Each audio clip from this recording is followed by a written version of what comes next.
Bonjour et bienvenue à cette nouvelle vidéo qui se verra être une analyse et une opinion de la vision de l'apôtre Jean au chapitre 12 de l'Apocalypse.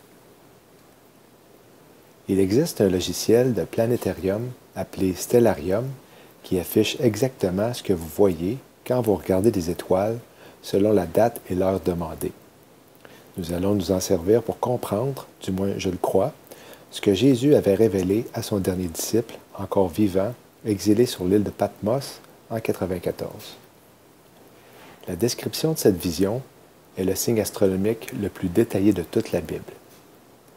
Débutons avec le premier verset, selon la version Martin. « Et un grand signe parut au ciel, savoir une femme revêtue du soleil, sous les pieds de laquelle était la lune, et sur sa tête une couronne de 12 étoiles. » Voici ce à quoi la vision pouvait ressembler. Cette description est littérale et semble être ce qui va se réaliser le 23 septembre de cette année, à cause du soleil qui couvre la femme, ayant la lune sous ses pieds, avec les 9 étoiles qui forment la constellation du Lion, en conjonction avec les planètes Mercure, Mars et Vénus, pour un total de 12 au-dessus de sa tête. Ce portrait céleste nous est présenté au chapitre 12 et donne l'impression d'être au milieu des tribulations, parce qu'elle se situe entre les chapitres 6 et 19. Mais, comme les deux témoins qui sont mentionnés pour la première fois au chapitre 11, leur ministère avait pourtant débuté au début des tribulations, soit au 6e chapitre. L'auteur présente ce qui s'avère être une image précédant l'Apocalypse, au milieu du livre, sans vouloir dire qu'elle se produise au milieu des tribulations. Parce que le Nouveau Testament a été à l'origine écrit dans la langue grecque et l'Ancien dans la langue hébreu, nous allons vérifier la signification de certains mots dans leur langue originale pour nous aider à comprendre ce passage des plus fascinants. Le mot signe, par exemple, au premier verset, est le mot grec sémion, qui signifie le présage d'un événement remarquable qui doit bientôt arriver. Jean nous dit que ce n'est pas seulement un signe, mais un grand signe. Dieu nous avertit depuis le livre de Genèse, au commencement de la création, qu'il y aurait des luminaires dans les cieux pour marquer les époques. Le mot époque, en hébreu, est le mot moed et veut dire, selon ce que nous allons voir, temps marqué, signe fixé ou signal. L'étoile de Bethléem, par exemple, fut utilisée par notre Créateur pour indiquer la naissance de Jésus. Cela s'est réalisé lorsque les planètes Jupiter et Vénus, qui sont les plus lumineuses du système solaire, étaient à proximité l'une de l'autre et apparaissaient être une étoile beaucoup plus grosse que la normale. Au mois d'août de l'an 2 avant l'an 0, le phénomène prenait place et les sages reconnurent qu'un signal venant de Dieu apparaissait dans le ciel. Par la suite, la planète Jupiter, reconnue pour être la planète roi, se détachait de celle de Vénus, représentant le sexe féminin et la vie, pour se diriger vers l'étoile Régulus, elle connue sous le nom de Cœur de Lion, qui est l'étoile la plus brillante de la constellation du Lion. Ce signe avait été remarqué par les sages pour être en lien avec la prophétie retrouvée à la fin du livre de Genèse concernant Jésus en tant que Messie venant de la tribu de Juda. Le 11 septembre de l'an 2, avant l'an 0, donc un mois après que les sages aient vu l'étoile de Bethléem, il est fort probable qu'à cause que le premier croissant de la nouvelle lune commençait à être visible pour annoncer le début de la fête des trompettes, et que Jupiter se déplaçait de mouvement rétrograde alentour de Régulus, la conception du fœtus de Jésus s'enclenchait. La planète Jupiter retournait plus près que jamais de celle de Vénus et donc brillait à son maximum une autre fois, droit au cœur de la constellation du Lion, 9 mois après la conception de Jésus, durée moyenne de la grossesse d'une femme enceinte. L'étoile de Bethléem annonçait ce qui semble avoir été la naissance de Jésus. Matthieu 2, versets 1 et 2. Or, Jésus étant né à Bethléem, ville de Juda, au temps du roi Hérode, voici arriver des sages d'Orient à Jérusalem, en disant, « Où est le roi des Juifs qui est né? car nous avons vu son étoile en Orient et nous sommes venus l'adorer. » Nous pouvons constater que ce passage nous révèle que Jésus était déjà né lors de l'arrivée des sages à Jérusalem. Verset 9. « Et voici, l'étoile qu'ils avaient vue en Orient allait devant eux, jusqu'à ce qu'elle vînt et s'arrêta sur le lieu où était le petit enfant. » L'étoile en question est Jupiter, qui formait l'étoile de Bethléem dans la constellation du Lion à la naissance de Jésus, et s'est ensuite déplacé dans la constellation de la Vierge au-dessus de Jérusalem lors de leur rencontre avec le roi Hérode, pour, par la suite, se déplacer directement au-dessus de la ville de Bethléem le 25 décembre, où se trouvait Jésus, comme vous pouvez le constater sur l'image présente. Ce n'étaient donc pas les planètes Vénus et Jupiter qui formaient l'étoile de Bethléem qui allait devant eux, mais bien Jupiter seulement. Le 25 décembre n'était donc pas la date de la naissance de Jésus, parce qu'en plus, petit enfant en grec, au verset 9, est le mot pédéon, qui est bel et bien un bébé mâle né récemment. Le Fils de Dieu était à ce moment âgé de plus de 6 mois, étant né au milieu du mois de juin. Un autre point intéressant concernant les signes est qu'il y a une période de 1260 jours depuis la première éclipse survenue à la fête de la Pâque, le 15 avril 2014, de la dernière tétrade, au 23 septembre 2017. Même si les tribulations n'ont pas encore débuté, 1260 jours est une période de 3 ans et demi, qui est la moitié de la durée des tribulations. Continuons avec la vision de Jean en lisant les versets 2 à 5. « Elle était enceinte et elle criait, étant en travail et dans les douleurs de l'enfantement. Un autre signe parut encore dans le ciel, et voici, c'était un grand dragon rouge, ayant 7 têtes et 10 cornes, et sur ses têtes 7 diadèmes. Et sa queue traînait la 3e partie des étoiles du ciel, lesquelles il jeta en la terre.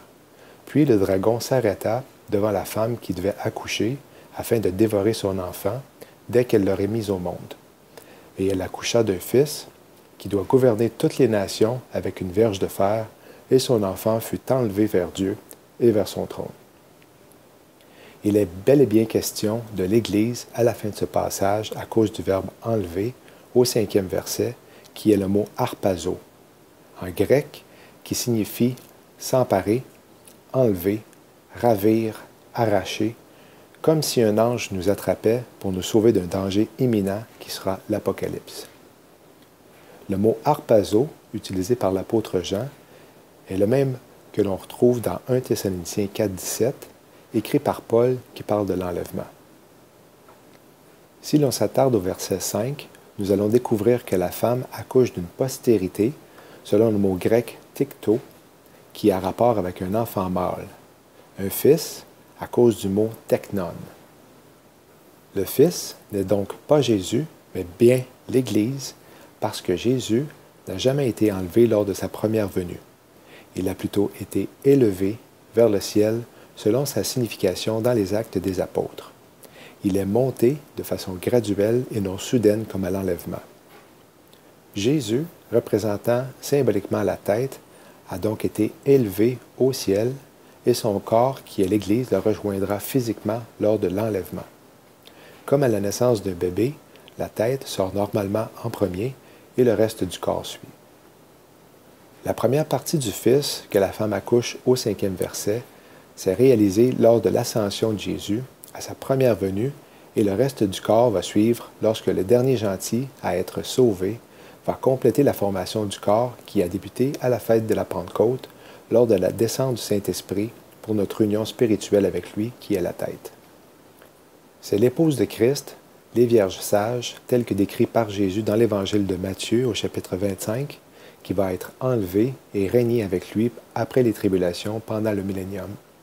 La verge, ou le spectre de fer, appartient à Jésus et son épouse. 2 modèles sont attribués de façon distincte à la vision de Jean. Le premier, au singulier, parce que la femme est associée à Marie, le Fils, à Jésus et le dragon à Hérode. Tandis que le deuxième modèle est corporatif, avec la femme qui représente Israël, le Fils, l'Église, et le dragon, le nouvel ordre mondial. Jupiter a fait son entrée dans la constellation de la Vierge le 22 novembre 2016. Jupiter passe normalement à travers la constellation sans s'y attarder. Sauf que cette fois-ci, elle y restera en faisant un mouvement rétrograde dans le ventre de la femme pendant une période de 42 semaines pour y sortir le 11 septembre de cette année. Même date que la conception de Jésus de l'an 2 avant l'an 0. Pas surprenant que les chiffres 9 et 11 aient été choisis pour faire un rituel diabolique en 2001. Point à souligner est que la conception de Jésus pourrait être vue comme la préfiguration de l'enlèvement, parce que la conception n'est pas visible à la vue du monde et annonce l'apparition.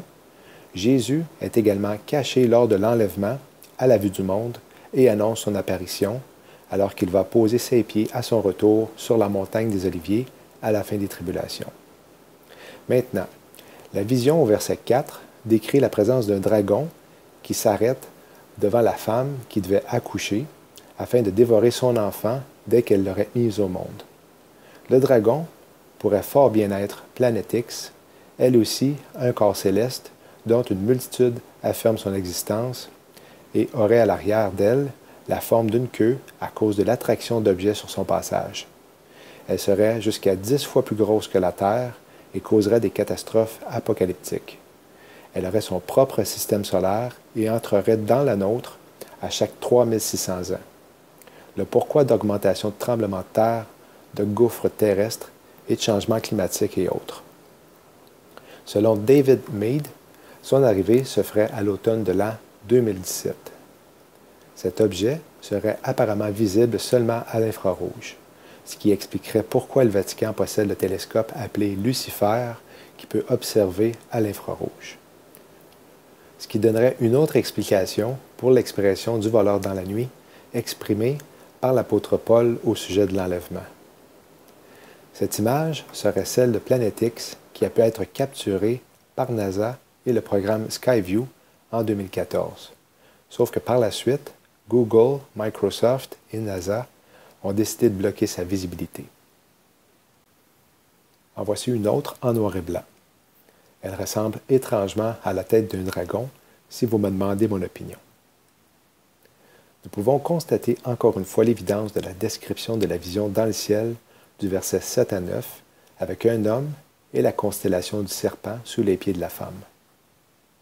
Sachant qu'il y a 7 heures de différence avec Israël, le début de la fête des trompettes serait alentour de 9h39, heure du Québec au Canada, le 22 septembre d'une vue de Jérusalem, donc à 16h39 d'Israël. C'est à cette heure que la Lune aurait une visibilité de 6,2 %, qui est le minimum requis pour être visible depuis la Terre à l'œil nu. C'était de cette façon que les Juifs l'ont exercé du moins jusqu'à la première venue de Jésus. C'est vraiment spécial de savoir que cette fête est reconnue pour durer 2 jours, soit en même temps que la vision d'Apocalypse 12, le 23 septembre 2017, au moment où la Lune est sous les pieds de la femme. Lorsque Paul élabore sur le mystère de l'enlèvement dans 1 Corinthiens, il utilise le terme de la dernière trompette, qui n'est pas la 7e et dernière trompette que l'on retrouve dans le livre de l'Apocalypse, parce que le livre aux Corinthiens avait été écrit avant la vision de l'apôtre Jean. Paul a souvent fait référence aux fêtes de l'Éternel dans le livre des Lévitiques, avec des termes s'y rattachant comme Christ notre Pâque, pour la fête de la Pâque, la célébration de la fête des pains sans levain, lorsque Jésus était dans le tombeau sans avoir commis de péché, les prémices par sa résurrection des morts, et les langues pour celle de la Pentecôte. Pour la plupart des non-juifs croyants, c'est-à-dire les gentils, l'impact peut être faible parce que l'enseignement des fêtes de l'Éternel est absent dans la majorité des églises, mais en tant que juifs du 1er siècle, le terme de la dernière trompette fait référence à la fête des trompettes. Celle-ci est sonnée 100 fois et un long son est soufflé pour la 100e fois et est nommée la dernière trompette. Pourquoi est-ce que Jésus aurait mentionné que personne ne connaissait le jour ni l'heure, sachant qu'il ne ment pas, qu'il est Seigneur et omniscient? Parce que la fête des trompettes est aussi connue sous le nom que personne ne connaît ni l'heure ni le jour de cette fête. Parce que 2 témoins devaient avoir vu le premier croissant de la nouvelle lune et l'annoncer au Sanhédrin avant son début officiel.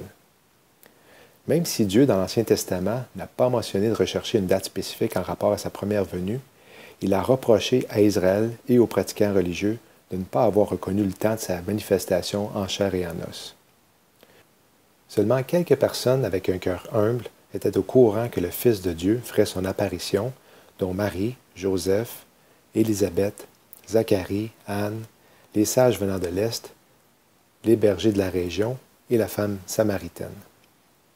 Je pense qu'il est possible de connaître la journée de l'enlèvement avant que cela se produise à travers l'étude de sa parole, comme l'exemple d'Élisée, Élie et ses étudiants dans l'Ancien Testament. Jésus nous commande de veiller et d'être prêts pour son apparition. La bénédiction suit toujours l'obéissance. Non seulement l'enlèvement est une délivrance incroyable, mais il promet une couronne pour ceux qui vont anticiper son retour avec joie. Il est biblique de se préparer pour chaque fête des trompettes, et personnellement, parce que je suis appelé à être une sentinelle et avertir les gens de ce qui s'en vient, 2017 semble être l'année de cette bienheureuse espérance. Shalom.